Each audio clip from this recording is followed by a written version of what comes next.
que grabe primero 30 segundos de una cassette nuevo. Lo traje cassette. ¿No había dos máximo? Creo que sí. ¿Cómo lo digitaliza después? ¿Cómo digitalizar la imagen del...?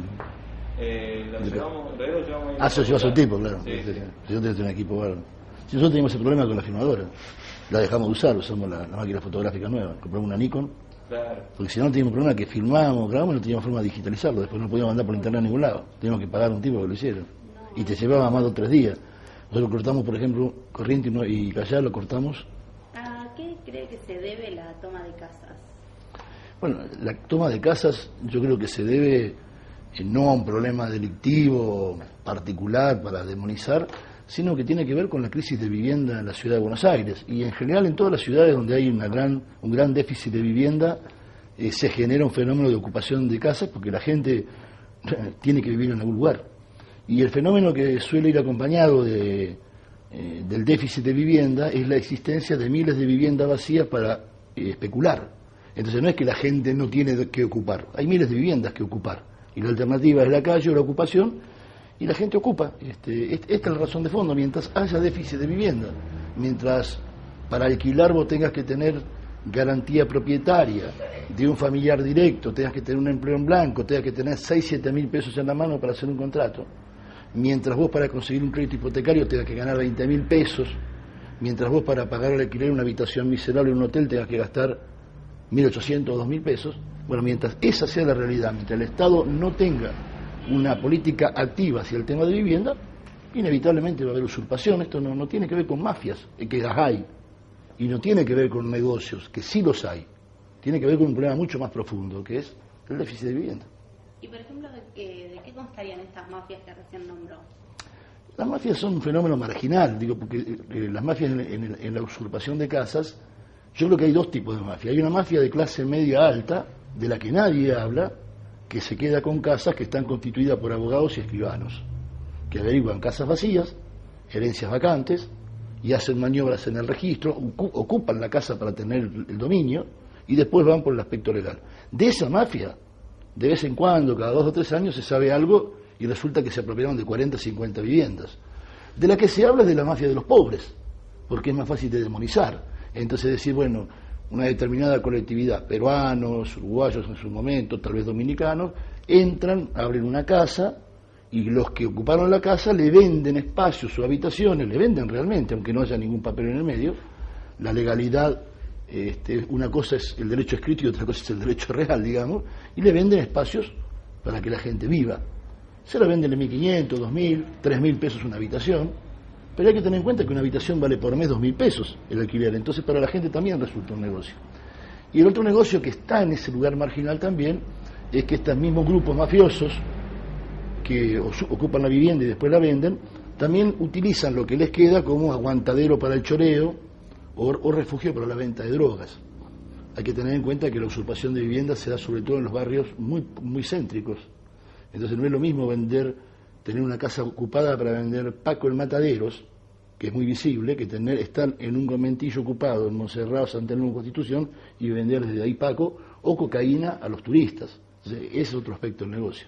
Pero yo te insisto, no creo que el fenómeno central en la usurpación de viviendas pase por las mafias, que sí las hay. El problema fundamental en la ocupación de vivienda, y de última lo que explica la existencia de las mafias, es la falta de una política de vivienda por parte del Estado.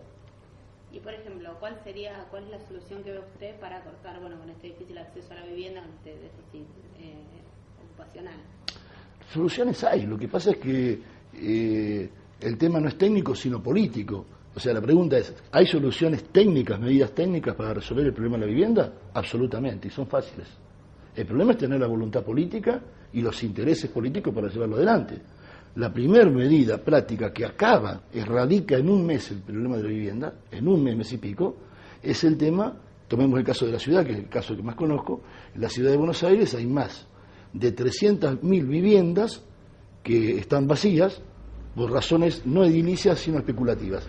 Gente que compra vivienda para especular, porque como el dólar no se puede, porque los bancos pagan una tasa de interés muy baja, compran vivienda. Y no quieren tener problema con el inquilino, la tienen vacía. 300 y pico mil viviendas. y se admite que en la ciudad de Buenos Aires el déficit de vivienda afecta a 800.000 personas. Pongámosle 200.000 viviendas a 4 personas por grupo familiar, 250.000. Quiere decir que si el gobierno, cualquiera fuese, aplicase una política tributaria durísima contra el que mantiene propiedades vacías y lo obliga a sacar esas propiedades al mercado, ya sea en venta o en alquiler, abruptamente baja el precio del valor del metro cuadrado de la propiedad, del metro cuadrado de la tierra y del alquiler. Entonces eso generaría oferta y vos no tendrías que ir a molestar a tu tío, a tu papá para la garantía para alquilar, ni el tipo de la inmobiliaria te pediría 7.000 pesos para alquilar, ni el hotelero te podría cobrar 2.000 pesos la habitación, porque habría oferta, que es lo que no hay hoy en día. Esta es una medida sencilla, en 3 meses cambias el mercado inmobiliario, sí, pero hay un problema. Eso implica que baja el precio del metro cuadrado y de la construcción a valores reales, no a esta burbuja que hay, donde estás hablando de que en la capital federal el metro cuadrado más barato en Pozo vale $2.000, es un disparate. Entonces, ¿qué gobierno, el de Macri con su amigo Caputo, el de Cristina Kirchner con su amigo Elstein, gran propietario en la ciudad? Ellos no van a hacer esto. Esta es la primera medida. No se trata de construir miles y miles y miles de viviendas, están las viviendas. El tema es que están para otro uso. Y la política de estos gobiernos es ser cómplice del negocio inmobiliario, de la especulación inmobiliaria, de una gran burbuja que obviamente deja fuera del alcance de la vivienda, te deja a vos, lo deja a él y a cualquier trabajador, a mí también, a cualquiera. No podés calificar ni para alquilar siquiera, esta es la verdad. ¿Y cuál es el procedimiento legal que se lleva a cabo al tomar una vivienda? ¿Legal que se lleva a cabo el propietario cuando le toman una vivienda, decís vos? En los dos casos, en el caso del propietario y del usurpador, digamos. A ver, las usurpaciones normalmente son salvajes, o sea, normalmente no hay una organización detrás. Según cifras del gobierno de la ciudad, hay unas 400, 500 usurpaciones por año, o sea, prácticamente 2 por día hábil. No hay organización que maneje eso no existe. Digamos, la gente se mete y el procedimiento es que viene algún vecino o el dueño lo denuncia, viene la policía, interviene un fiscal, se le aplica el Código Penal, el artículo 191, creo que es usurpación, de 6 meses a 2 años de prisión, y empieza un proceso ahí en el cual el dueño tiene que demostrar que es dueño, que no los dejó entrar, hay que demostrar que los tipos entraron por la violencia, porque usurpación implica violencia en la puerta o a las personas, o sea, tiene que haber habido un acceso violento, si no, no es usurpación. Empieza un proceso legal que dura por lo menos un año, mínimo un año. Ahora, distinto es el caso cuando la usurpación está más o menos encuadrada dentro de alguna organización que pelea por los derechos de la vivienda. Entonces ahí sí hay mecanismos legales como para defender. Hay recursos, hay abogados, no porque sea un negocio en plata, sino porque es una gran bandera política que abarca al 25% de la población de la ciudad. Entonces, en ese caso, si hay una organización que lucha por la vivienda, tiene una serie de trucos y de tretas legales y de recursos y de aspectos a utilizar que pueden transformar la usurpación en una duración bastante larga y que además implica negociar con el dueño. Por ejemplo, nosotros hemos ayudado a una casa usurpada acá en el barrio de la Vuelta de Sociales en Estados Unidos y Santiago del Estero, que estaba usurpada y perdieron el juicio de desalojo con el dueño. Y llevaban 2 años y pico ahí. Entonces hicimos una serie de movidas, de movilizaciones frente a los negocios del dueño, a sus lugares. El tipo era de la colectividad judía, pedimos la mediación de un rabino y finalmente acordamos un contrato de alquiler. Informal, porque ahí no hay garantía. Incluso es colectivo eso. Después armamos una cooperativa y ya estamos en el 2013, llevan 6 años. Están pagando más o menos 100.000 pesos por año adelantado, con un contrato muy elemental. Viven 20 y pico familias, o sea, le sale a cada familia unos 5.000 pesos por año, lo cual te da 400 pesos por mes. Entonces, es una cifra razonable.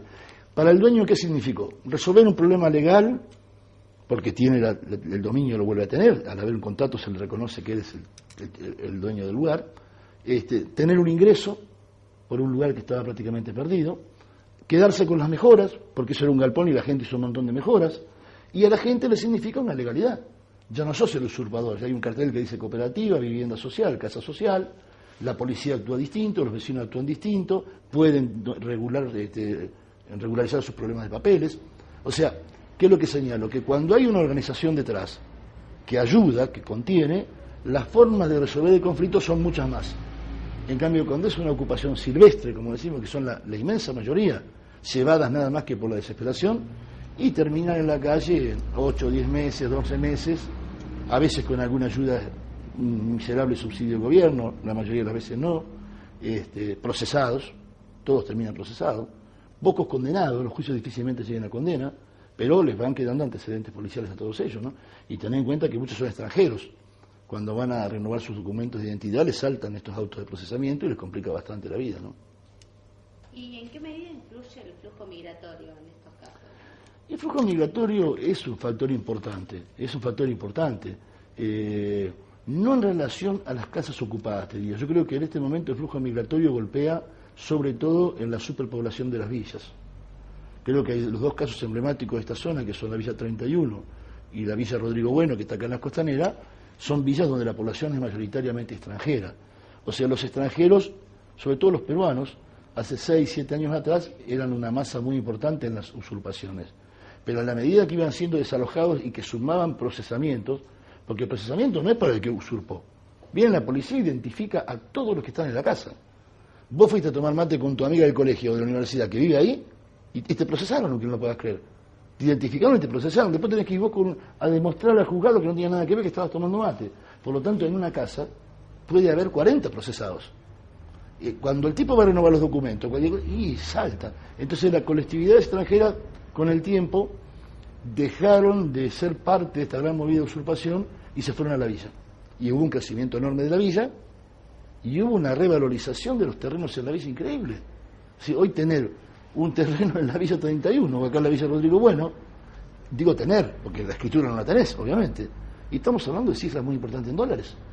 Y es un absurdo. Son terrenos que no se podría construir, que son desechables. El de la Villa Rodrigo Bueno es un desastre. Bueno, y sin embargo, ¿cómo se explica esto? Y es el rebote de esta gran especulación inmobiliaria, ¿no? Recién, hace un ratito, estaba hablando de las organizaciones que generan estas casas sociales. Y, por ejemplo, ¿hay algún requisito que se le pida a la gente para entrar en esas casas o entra cualquiera? Bueno, yo no puedo hablar de casas de otras organizaciones, pero básicamente nosotros sí tratamos de resolver un problema de vivienda cuando organizamos una casa ocupada, lo cual quiere decir, no tener vivienda no quiere decir ser chorro, no tener vivienda no quiere decir vendo drogas, no tener vivienda no quiere decir violencia familiar. ¿Qué estoy tratando de señalar? Que nosotros tenemos protocolos de convivencia en nuestras casas, reglamentos de convivencia. Algunos están escritos y otros no, pero básicamente esos protocolos de convivencia indican quién puede traer visitas, hasta qué hora se quedan, el consumo de alcohol, el consumo de drogas, las cosas que no se pueden hacer, las cosas que se hacen. Hay un delegado en la casa, hay reuniones mensuales o bimensuales de acuerdo a las circunstancias. Ahí se discute todo, desde los matafuegos. Digo, porque es increíble, una casa ocupada tiene que tener matafuego, porque habitualmente hay mayor población que la casa puede sostener, por lo tanto un riesgo de cortocircuito está siempre ahí. Y sí, por supuesto, no, a la casa no entra cualquiera que necesita vivienda. A la casa entra aquel que, necesitando vivienda, tiene una conducta determinada que hace que pueda convivir en la casa y que pueda respetar normas de convivencia. Entonces lo que tenés es un problema, un litigio con el propietario. Pero no tenés un litigio con los vecinos porque se vende droga, no tenés un litigio con la policía porque entran ladrones, no tenés un litigio con el otro vecino porque le robaron el cable, no, eso no. Las casas tienen cable, sí, lo pagan, por supuesto pagan un cable y tienen 20. Las casas tienen internet, casi todas, se paga una señal y se van derivando señales, eso sí se hace, pero digamos, la idea nuestra es que atacamos el problema de vivienda, no tenemos por qué ser cómplices de otros fenómenos que se generan en la miseria y que no son necesariamente inevitables. ¿Qué opina acerca de los créditos inmobiliarios que dan los bancos? No, son inaccesibles. Para la gente de la que estamos hablando, para mí mismo son inaccesibles. Por topes de ingreso, por tope de edad, por ingreso en blanco, un vendedor ambulante, un empleado de seguridad, un empleado de limpieza, ¿cómo califica? No hay forma. Es decir, y no tiene que ver solo con el crédito, el problema es el valor de la propiedad. O sea, si un departamento de 2 ambientes en Matadero vale $70.000, ¿cuánto tiene que ganar una persona para que pueda calificar para un crédito hipotecario por el 70%? Tiene que ganar 15, 20 mil pesos. ¿Quién gana esa plata? Nadie. Ningún trabajador la gana. No existe crédito hipotecario para la gente humilde. Y humilde no me refiero al marginal, ¿eh? Humilde me refiero al 85% de los trabajadores que ganan menos de 7.000 pesos. Esta es la verdad. Si el promedio de salario está en 6.000 pesos, 7.000 mangos. No hay forma. Y en el caso del plan que lanzó el gobierno Procrear. Bueno, pero el plan Procrear acá en la capital no tiene mucho margen. Porque el plan Procrear te requiere que vos tengas tu propiedad, que tengas un terreno. Y el que tiene un terreno acá en la capital, con los valores que estamos hablando de burbuja inmobiliaria y de metro cuadrado, es una persona muy pudiente, por más que ingrese al plan Procrear. El plan Procrear va a servir para el interior, sobre todo, para aquellos lugares donde es más fácil acceder a un terreno, ya sea por izquierda o por derecha, y, digamos, después regularizar los papeles. Pero acá en la capital el plan Procrear no existe, no tiene margen para llevarse a cabo. También hay una parte, tal vez sí, que es la reforma, ¿no? Porque el plan Procrear tiene un aspecto que es reformar tu casa. Entonces, algunos sectores que sí tienen la propiedad, les puede permitir un crédito menor para ampliar la casa e incorporar una parte de la familia ahí. Pero no es de impacto grande acá. Contradictoriamente, acá lo que va a tener impacto es el blanqueo de capitales. Este blanqueo de capitales va a mover el mercado inmobiliario. Van a comprar más viviendas en el pozo, pero ¿para quién? Para el negocio especulativo, para blanquear plata y seguir especulando. Y eso, al revés, en lugar de resolver el problema, va a aumentar el precio del metro cuadrado. Y va a aumentar el precio del metro cuadrado, ¿y qué significa? Te aumenta el hotel, te aumenta el alquiler, te aumenta todo. Y, a ver, ¿cree que hay alguna solución al tema de las usurpaciones o que siempre van a seguir estando? Mientras, a ver, esto es como decir, ¿hasta cuándo va a haber ladrones? Y mientras haya ricos y pobres. ¿Y hasta cuándo va a haber usurpaciones? Y mientras haya 800.000 personas que no tienen vivienda, de las cuales miles y miles y miles viven en las calles de la ciudad, y frente a ellos haya casas vacías, confortables casas vacías, abrigadas casas vacías, ¿y cómo lo van a impedir? No hay manera, no hay forma de impedirlo. Mientras exista esta gran desigualdad, no hay forma de impedirlo. Ellos cambiaron las leyes, analicemos toda la historia, ellos cambiaron las leyes. Mejor dicho, el macrismo dijo que el gobierno nacional, la justicia nacional, no actuaba sobre las usurpaciones y pidió que le transfirieran a la justicia de la ciudad, hace 6 años, el manejo de parte del Código Penal, entre ellos el artículo 191 o 190, no me acuerdo cuál de los dos, que es usurpación, con el argumento de que sus fiscales y sus jueces iban a ser expeditivos en liquidar el tema de la usurpación. 6 años, 7 años. Hay más usurpaciones que cuando llegaron. Para no ser blanco nada más que en el macrismo. Duhalde, el padre de Kirchner, puso en el 2002 en vigencia una modificación judicial que se llama el procedimiento sumario. ¿Qué es el procedimiento sumario? Es la posibilidad de pedir el desalojo de manera anticipada a la resolución del juicio. O sea, el juicio se está sustanciando, yo demuestro que soy dueño, nada más que con demostrar que soy dueño, pongo una caución. Por ejemplo, mi propiedad, la dejo caucionada. Y al dejarla caucionada le pido al juez que los desaloje. Y los desaloja, aunque no se hayan demostrado que son usurpadores o no. Bien, esas herramientas legales, pasarlo a la ciudad de Buenos Aires, proceso sumarísimo, endureció todo. ¿Lo pudieron evitar? Pero no se puede evitar. Si yo estoy muerto de hambre y vos me decís que por robar 1 kilo de pan, en vez de darme 6 meses, me van a dar 6 años, bueno, cuando el hambre me esté haciendo estragos de dolor en el estómago, yo no calculo si son 6 meses, 6 años. Es el hambre que voy a ir a buscar el pan. Esto es así. Creer que a la gente se la puede disciplinar con leyes en lugar de resolver los derechos que están insatisfechos, eso es una utopía. Una utopía. Va a seguir existiendo esto. Es más, va a ser cada vez peor. La dinámica es cada vez peor. Yo me acuerdo hace 15 años atrás, cuando yo vine a vivir al barrio, una casa ocupada no era lo más común. Ahora yo salgo de acá, a la derecha, 2 casas ocupadas, 3, 4 en una cuadra. En la siguiente, llegando a Bolívar, 4 casas de aquel lado, 1 de este lado. Yendo siempre por México para Piedras, 1 de aquel lado, 3 de este lado. Si de Piedras para Tacuarí me quedo ahí, de este lado nada, de aquel lado 2. 4 cuadras, creo que son como 10, te dije, ¿no? ¿Cuánta gente vive ahí? Y en promedio de 10, 15 familias en cada casa. 150 familias. No de 4, de 5 o 6 personas, 1000 personas. ¿Qué haces con eso? ¿Dónde lo mandas? Esos pibes van al colegio del barrio, esa gente vive en el barrio. Acá, Chacabuco. 1, 2, 3, 4 de este lado. De aquel lado ninguna. 4 de este lado. Chacabuco entre México y Chile. 4. 20, 15, 20 en cada lugar, familias. ¿Y cuál es la solución que le ve a esto de, bueno, para ocupar de forma legal estas casas ociosas que están vacías? Yo creo que la gran herramienta que cambiaría todo, pero que es inaplicable por estos gobiernos, es la que te dije antes. Un impuesto progresivo, violentísimo sobre los inmuebles vacíos. Vos tenés un inmueble vacío, tenés 6 meses para darle una utilidad social. No te estoy hablando desde el punto de vista, yo soy anarquista, no te estoy hablando como anarquista. A ver, la Iglesia Católica opina que la propiedad privada tiene que tener un uso social, que es un requisito de la propiedad privada para ser defendida, que tenga una utilidad social. Eso es Juan 23, hace 50 años. Entonces, tiene propiedad vacía, 300.000 propiedades vacías, 310.000. 6 meses para sacarla al mercado, o en venta o en alquiler. Si no la sacas en 6 meses al mercado en venta o en alquiler, a partir del día 181 vos pagás un impuesto de ABR o el que sea, un impuesto especial que te implique un porcentaje muy alto de valor de propiedad. Te estoy respetando tu propiedad, no te la estoy quitando, pero te obligo a que le des un uso social, no un uso especulativo que es el que estás haciendo contra toda la sociedad, contra toda la sociedad. Entonces, esa medida, listo, se acabó el problema. En los 6 meses siguientes, la gran oferta va a ser que baje el valor del metro cuadrado, que baje el valor del metro construido, que baje el valor de los alquileres, que baje el valor de las habitaciones en los hoteles, y bueno, y ahí se descomprime todo.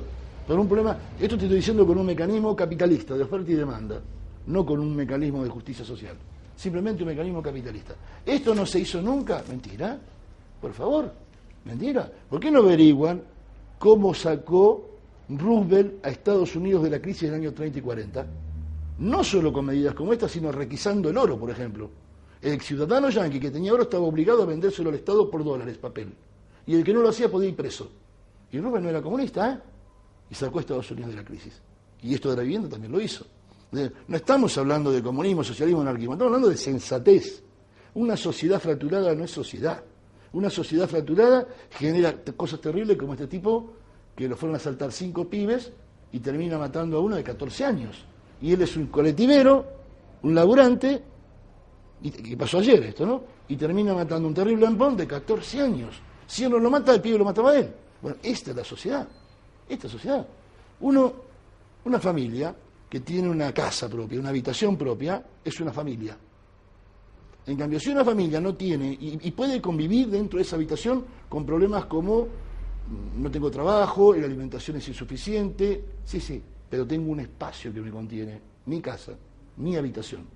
Cuando eso no existe, cuando estoy viviendo de prestado, encimado, hacinado, y bueno, ahí vienen todos los otros problemas. Viene la violencia sexual, viene el choreo, viene el consumo de drogas, el pibe que no puede estudiar, todos los desastres. Entonces, una sociedad fracturada no es sociedad.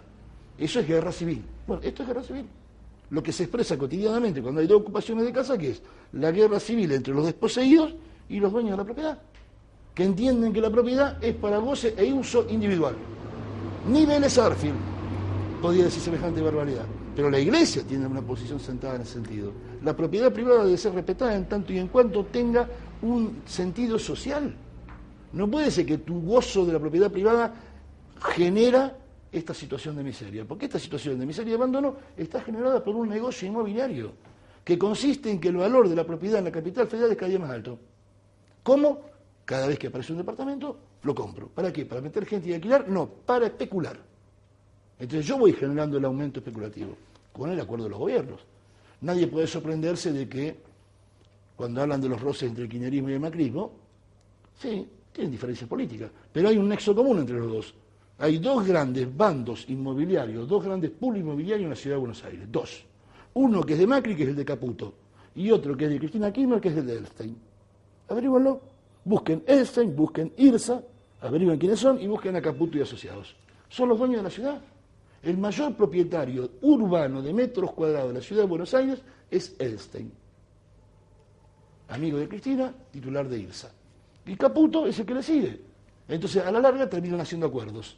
Por eso la legislatura votó esa barbaridad, que después se cayó por la resistencia popular, de la ciudad deportiva de Boca Juniors construir el puerto Ciudad Deportivo Santa María de Buenos Aires. Un proyecto de $200 millones. Ahí. Y se cayó después por el despelote que se armó. ¿Y de quién era Santa María de Buenos Aires? de Epstein. ¿Quién lo votó? Los legisladores de Macri. A ver, ¿cómo no es que ustedes son enemigos? Eso es para la gilada. A la hora del negocio somos amigos, somos socios. Somos socios. Entonces, ¿por qué son socios? Por esto, por el interés económico. A ver, en la ciudad de Buenos Aires no se siembra soja. En la ciudad de Buenos Aires no hay minas de oro. En la ciudad de Buenos Aires no hay grandes fábricas. ¿Cuál es el negocio de la ciudad de Buenos Aires? El negocio inmobiliario. Y ahí se alinean los bandos, ¿no? Alrededor de eso. Bueno, tengo una pregunta más, Dale. simplemente para que tome un par de insertos. Nosotros en el comedor hemos presenciado y hemos visto cómo se organizaban grupos para tomar casas desde la propia asistencia al comedor. O sea, gente que está en la calle, que viene a desayunar desde la calle. Teníamos una familia, por ejemplo, que estaba con los 2 pibitos en la calle, venía a las 7 de la mañana desde la calle con sus frazadas, bañaban a los pibes en el baño, en la ducha de agua caliente, desayunaban y los pibes iban al colegio. Estuvieron meses así. Hasta que se encontraron con otro grupo de gente y terminaron rompiendo una casa y entraron. ¿Y cuánto duran? Y no importa lo que dures. Todo día que vos dures ahí adentro. ¿Vos sabés lo que está con 2 pibitos en la calle? Digamos, no pienses solamente el frío y la intemperie. Pensá la indefensión. Vos, mina, con 2 pibitos en la calle. Sin marido, con acompañante ocasional. Es una situación desastrosa. ¿Cómo no se van a ocupar una casa? Es al revés, no se llama masiva. De todos modos, siempre esto tiene un escenario, ¿no? Cuando hay crisis política, cuando empiezan las peleas de los gobiernos, en época de elecciones como esta que viene ahora, hay un crecimiento de la usurpación. Porque son pobres, no son pelotudos. Y saben que en la época de elecciones a los pobres no se los golpea. Después que contaron los... Pero en la época de las elecciones queda mal demostrar que soy un verdugo. Entonces, bien alta de ocupación, el invierno. En el verano puedo dormir en la plaza. En el invierno, dormir en la plaza, amanecer con escarcha. Entonces, en invierno, viene la época de las elecciones ahora y bueno, y ahí va a haber un pico de usurpaciones grande.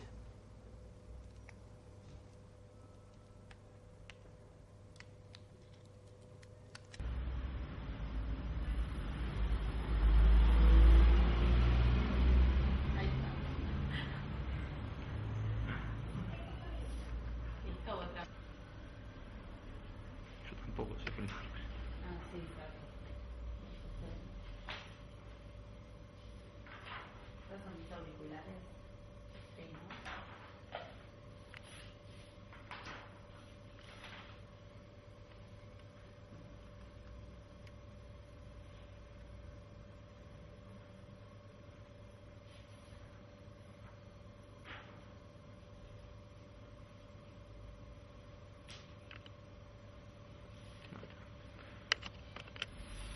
$25 minutos. Le aviso que ya grabamos la primera. ¿Eh? ¿Sí?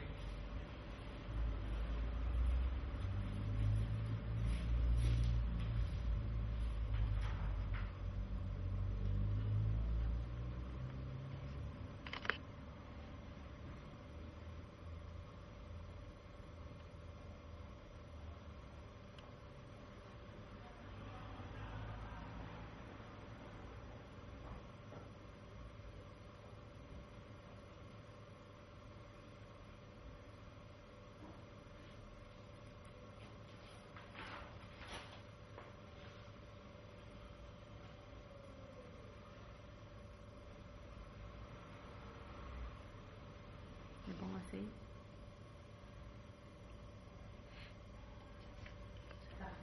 ¿No? Sí.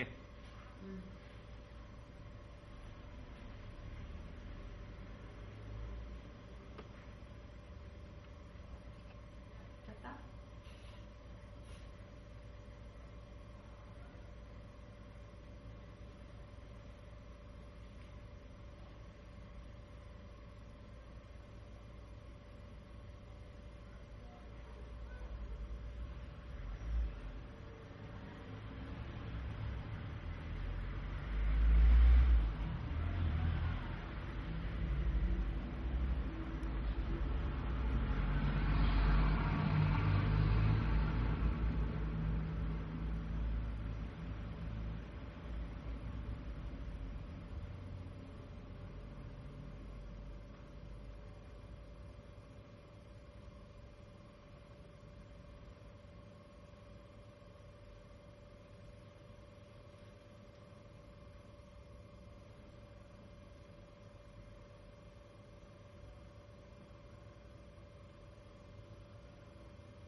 Se va a andar cerrando despacito.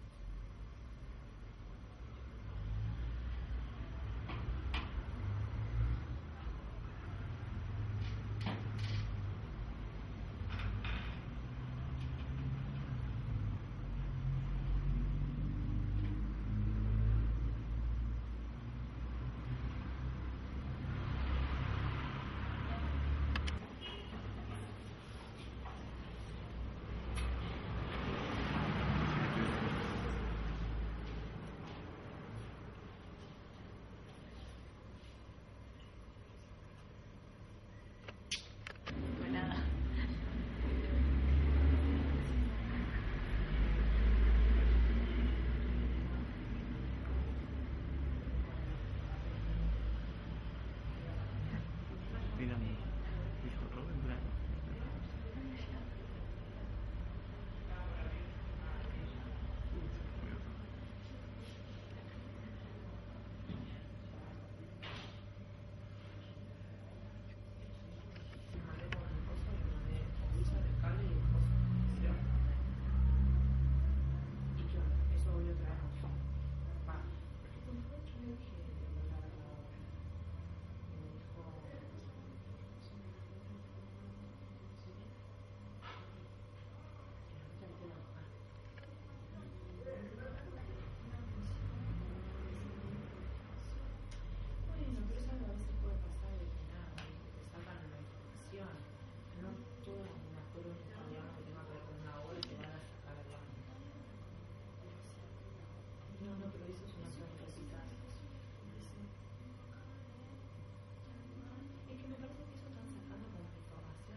Ok. Y le cerré el iris lo más que podía. Y ponerle el coso, el que es artificial. Transcurecelo.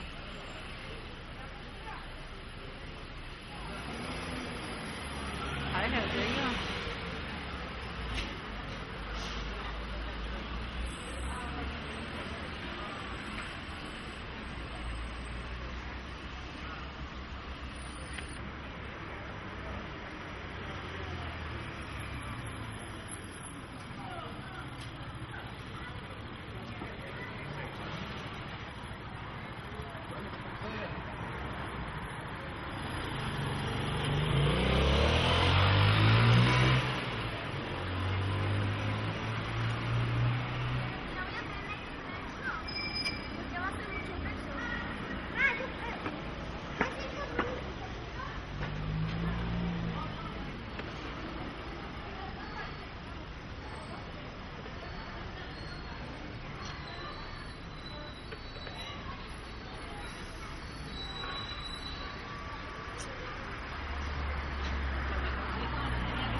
¿Viste?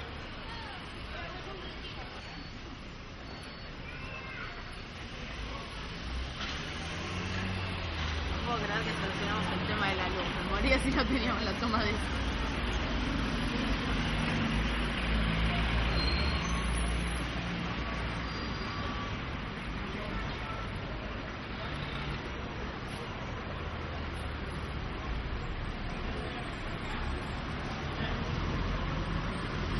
Sí, la concha de tu madre. Sí.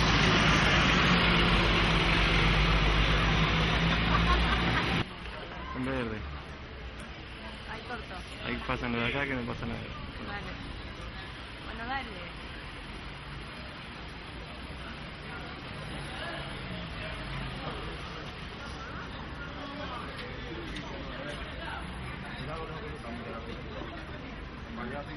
Diez puntos.